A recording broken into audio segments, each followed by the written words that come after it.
The world's half marathons are often dominated by runners from Kenya, Ethiopia, and Uganda. Today's event is the Cardiff Half Marathon, and something remarkable is about to unfold. The Ugandan runners, known for their exceptional talent and recent triumphs, were expected to claim victory with ease. Their team includes renowned athletes like Jacob K. Mo and Joshua Chappie. However, an unexpected twist is about to shake up the competition within the African ranks. Early on, the runners made strategic moves, trying to push the pace and break away from the main pack. The Ugandan team initially worked together seamlessly, managing to distance themselves from the rest of the field. Witness the remarkable tale unfolding before us. Dar Griffith, a Welsh mountain runner, had been cast aside by the group due to a powerful surge. Now, the Ugandans' objective was clear: to eliminate the Australian and Kenyan runners next. The spectators braced themselves, anticipating the Australians' imminent downfall.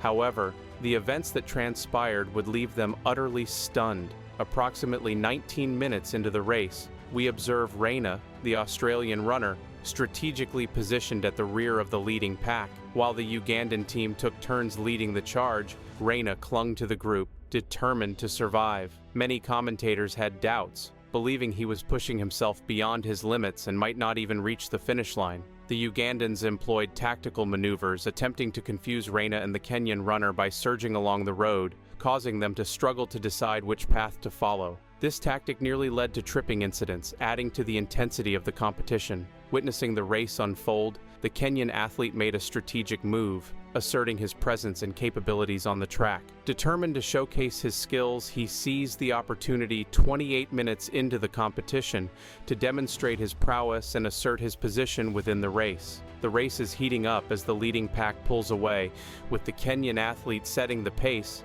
and the Australian runner, Reina, still in contention. Despite some of the trailing runners, including England's Mohamed Adan, falling behind, the Ugandan athletes have regrouped and are pushing the tempo. Notably, De Griffith has moved up to 9th place and appears to be making a strong charge. While many may have expected the Australian runner to fall off, he seems to be biding his time, poised to unleash a remarkable surge that will challenge the African runners in the lead group, including the diminutive Kenyan in the middle of the pack. At this stage, numerous attempts have been made to spread and disseminate the information. The efforts to convey and share the content have been extensive and multifaceted. The Kenyan athlete took the lead, driving the pace forward even more as the two remaining Ugandans struggled to keep up, their team now disrupted. Meanwhile, the Australian runner, Reina, was still holding strong 45 minutes into the race, showing no signs of slowing down. The Kenyan had tried to surge a few times, causing significant damage, and the Ugandan runner in 5th place was now about 20 meters behind Reina, battling the lactic acid buildup in his legs. The mile splits of 4:43, 4:35, and 4:51 showed that the Kenyan had regained control, retaking the lead. However, this sudden move had visibly upset the Kenyan runner, who now seemed determined to make a decisive move. Aiming to regain the lead, I'll make one final push in the final moments of the race, determined to claim the victory at the 53-minute mark. He knew he couldn't outrun all the other runners, so to win, he'd have to push hard now and try to break away from the pack. But that strategy wasn't working. Reina was still there, along with 2 Ugandans, and another 2 Ugandans were catching up. Not to mention Dar Griffith closing in from 6th and 7th place. This was a critical moment, with the finish line just a mile away, and the Kenyan runner had fallen behind. Remarkably, the Ugandan on the left signaled to his teammate to employ tactics against Reina in an attempt to drop him. This almost succeeded, as they gained a few meters on the Australian runner. Yet, Reina remained resolute, maintaining a strong pace all the way to the finish. And then, unexpectedly, Reina decided to make his move, launching a final sprint, even though he hadn't led the race until that very moment. An hour into the race, Reina's performance was nothing short of remarkable. He had taken the lead and was now dominating the competition. Glancing at the gap between him and the runners-up, it was clear that Reina had executed a formidable sprint, securing an unofficial victory in just over an hour. Though the time wasn't the quickest, Reina's sheer determination and skill had propelled him to the top of the pack.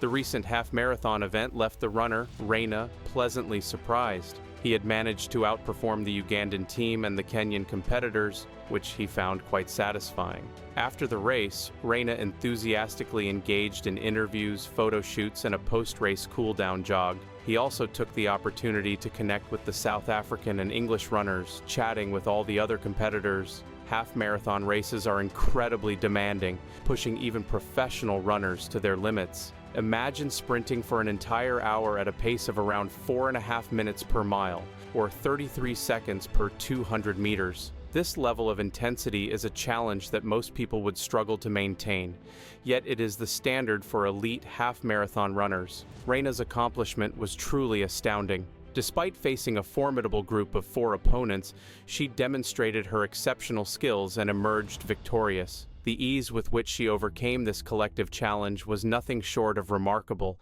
leaving onlookers in awe of her remarkable abilities. Utilizing a well-crafted strategic approach, I aimed to not only overcome the reigning Australian champion Reina, who had firmly established himself as the dominant force in the sport, but also triumph against the formidable Kenyan competitor who had garnered significant attention and acclaim in recent years. While I was slightly disappointed by the relatively small Kenyan contingent that year, the Ugandan athletes in the field proved to be the strongest and most impressive I've witnessed in nearly every race I've observed over the course of my career. Their unwavering dedication, tireless effort, and sheer determination were truly commendable, yet ultimately not enough to surpass Reina's formidable prowess and unparalleled skill. Reina was simply too powerful, with too many physical and mental obstacles to overcome, and he effortlessly cleared each one, seemingly operating on a different level from the rest of the field. His ability to execute his race plan with such precision and control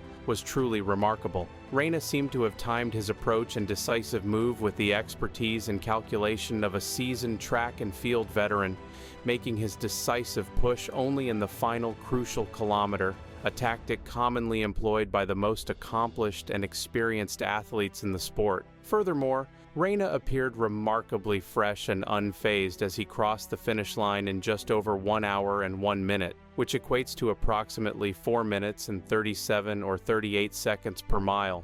An impressive feat by any standard, especially considering the grueling nature of the event and the intensity of the competition. Reina's career has been quite respectable and marked by consistent excellence, and he has notably paced the renowned Eli Kipchoge, one of the greatest long-distance runners of all time, in his sub-2-hour marathon triumph, further solidifying his status as an elite athlete in his own right. As far as I'm aware, Reina still maintains his association with the prestigious Nike brand, which speaks volumes about the level of respect and recognition he has earned within the global running community. His ability to perform at the highest level, while also serving as a mentor and inspiration to his peers, is a testament to his unwavering commitment to the sport and his relentless pursuit of excellence. A significant number of Australian runners seem to favor Nike and Hoka over other sponsors. The scorching heat in their home country likely poses a formidable challenge for their training regimes. Many Australian and New Zealand runners choose to travel to destinations like Kenya, Ethiopia, and parts of Europe to conduct their training for the majority of the year. Training during the summer months in Australia and New Zealand can be unbearable, with temperatures reaching as high as 35 degrees Celsius to 50 degrees Celsius, making it nearly impossible to maintain a pace faster than a 7-minute mile. These athletes often experience intense sweating that quickly evaporates, creating a humid, claustrophobic environment that can potentially lead to heat-related illnesses such as heat stroke and exhaustion.